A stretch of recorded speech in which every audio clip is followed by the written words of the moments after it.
শামীম ওসমান দিয়েছে। ও শামীম এটা ওসমান শামীম ওসমান এই যে এ বেটা শামীম শামীম এই জায়গায়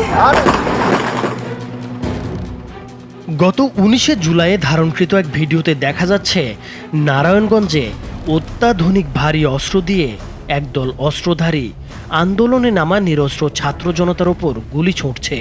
দলটির নেতৃত্বে স্বয়ং শামীম ওসমান। গুলি ছুঁড়েছেন তিনি নিজেও। শামীম ওসমানের ছেলে অয়নকেও স্বয়ংক্রিয় একটি অত্যাধুনিক অস্ত্র থেকে গুলি ছুঁড়তে দেখা গেছে। এমন অত্যাধুনিক অস্ত্র সাধারণ মানুষ তো দূরের কথা, আইন শৃঙ্খলার রক্ষাকারী অনেক বাহিনীর কাছেও থাকার সুযোগ নেই।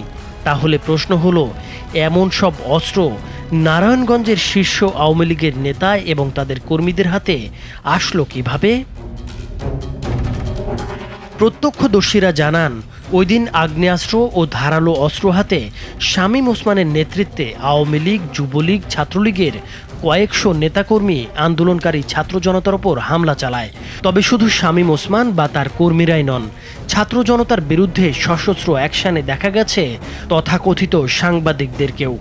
একাই দুটি আগ্নেয়াস্ত্র হাতে অ্যাকশনে ছিলেন ডিবিসি টেলিভিশন ও যুগান্তর পত্রিকার নারায়ণগঞ্জ জেলা প্রতিনিধি রাজু আহমেদকে। দেশ রূপান্তর পত্রিকার জেলা প্রতিনিধি কমল খানকেও অস্ত্রের মহড়ায় দেখা গেছে। ভিডিওতে শামীম ওসমানের শ্যালক ও বাংলাদেশ ক্রিকেট বোর্ডের পরিচালক তানভীর আহমেদ টিটুকেও গুলি ছুড়তে দেখা গেছে। এছাড়া শামীম ওসমানের অন্যান্য ঘনিষ্ঠ আত্মীয়রাও সেদিন আগ্নেয়াস্ত্র হাতে ছাত্র জনতার ওপর সশস্ত্র আক্রমণে অংশ নিয়েছিলেন।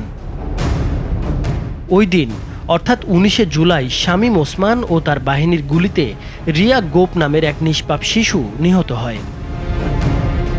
আন্দোলনে ব্যবহৃত ওইসব অস্ত্রের যোগান নিয়ে খোঁজ খবর করতে গিয়ে শামীম ওসমানের ঘনিষ্ঠ এক সূত্র থেকে জানা গেছে, সেদিন নারায়ণগঞ্জ রাইফেলস ক্লাব থেকে বেশ কিছু আগ্নেয়াস্ত্র সরবরাহ করা হয়েছিল।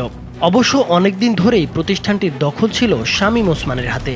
সূত্রটি আরও জানিয়েছে, বাকি অস্ত্রগুলোর যোগান দেন শামীম ওসমানের শ্যালক ও বিসিবির পরিচালক তানভীর আহমেদ টিটু।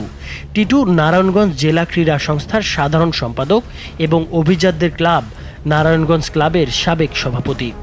ওই দিন কারা কী ধরনের অস্ত্র ব্যবহার করেছে তা ভিডিওতে পরিষ্কার দেখা গেছে।